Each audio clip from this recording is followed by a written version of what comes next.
Hi, my name is Aisha Osman. Welcome into our home. I've been living in this home since I was in second or third grade, and I am now 25 years old, so it's been a while. I remember my parents coming in and telling us that we were gonna move. I probably really didn't understand how it was gonna be because I was really young. We had a playground next to the big tree near our house, and all the neighborhood kids used to play there. We don't have that playground anymore, but those fond childhood memories, that's kind of what I hold.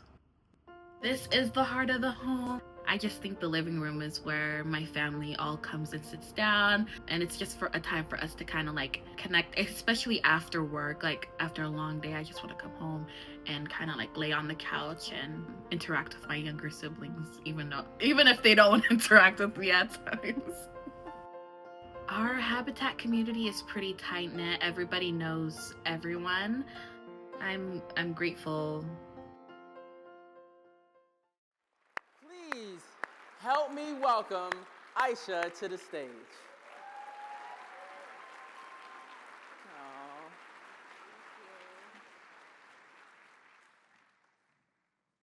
Good afternoon, everyone. It's truly an honor to be with you all today. My name is Aisha Osman, and I have an incredible opportunity to share my experience with you guys. When people talk about Habitat for Humanity, they often talk about building homes. But what Habitat truly builds is something much more deeper than that. For me, that mission is deeply personal. My family is a proud Habitat family, and I've experienced firsthand how life-changing that work can be. My parents came to the United States as immigrants with a dream so many parents share, to give their children the opportunities they themselves never had. But like many immigrant families, starting over in a new country wasn't always easy. There were challenges, uncertainty, and times where stability felt far away. Then Habitat for Humanity opened a door for my family.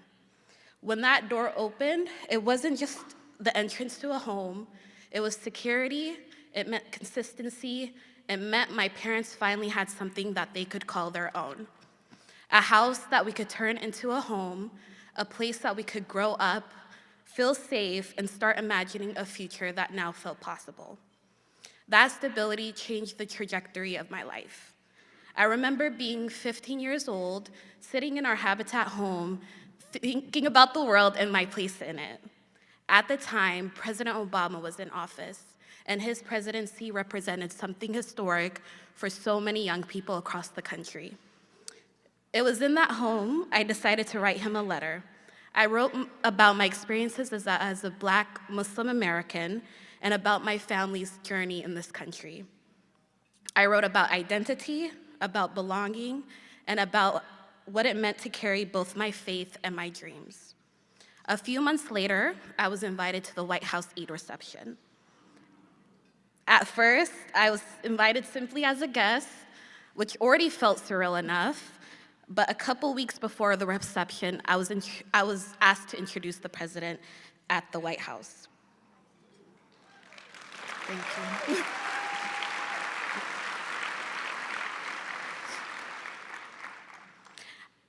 Without thinking too much about it, I said yes.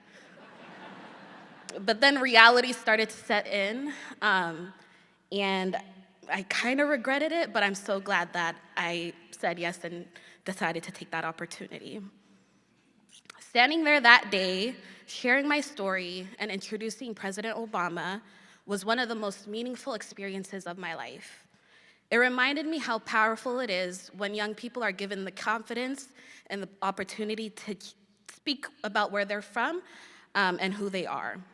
What made that moment even more special was knowing that far beyond that room, people were watching. Nearly 8,000 miles away, in my motherland of Somalia, my family and community were watching proudly as I stood and shared my story. When I reflect on that moment now, I realize that the confidence I carried in that room didn't start at the White House. It started much earlier than that. It started in the Habitat home that I grew up in. The home that gave me the stability to find my voice, the security to believe that my story mattered, and the foundation to dream beyond what I thought was possible. In many ways, being here today feels very similar. Just like I did then, I'm sharing my story with opportunities like this that matter.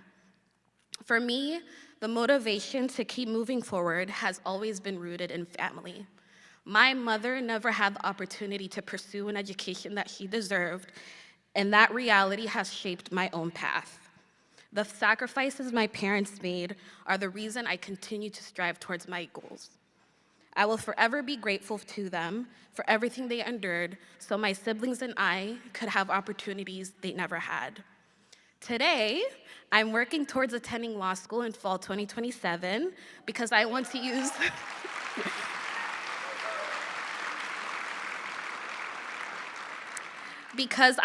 use my education as an advocate for others. After graduating from undergrad, I also had the chance to live in Morocco for 7 months, where I worked closely with students from different backgrounds. That experience broadened my perspective in ways that I'll always carry with me.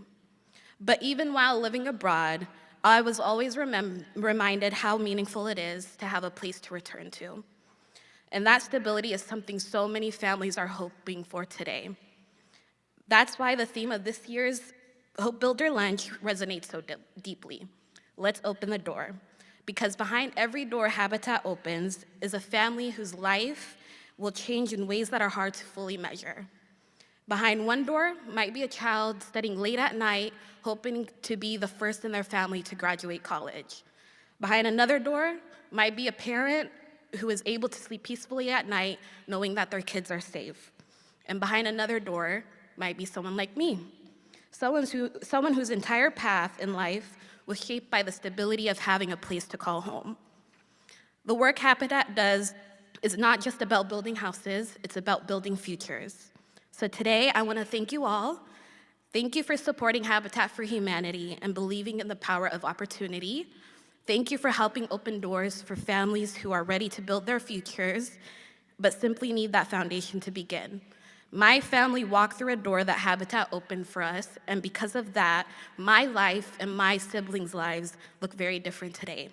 Together, let's keep opening doors. Thank you.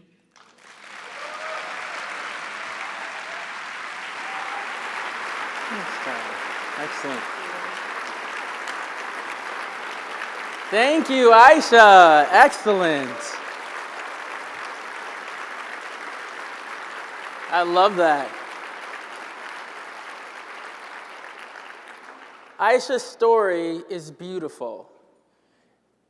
And it also speaks to how stability can feed our next leaders' dreams and hopes.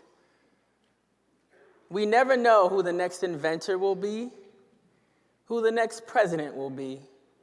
And sometimes it takes something just as simple as a stable home. Thank you for sharing your story.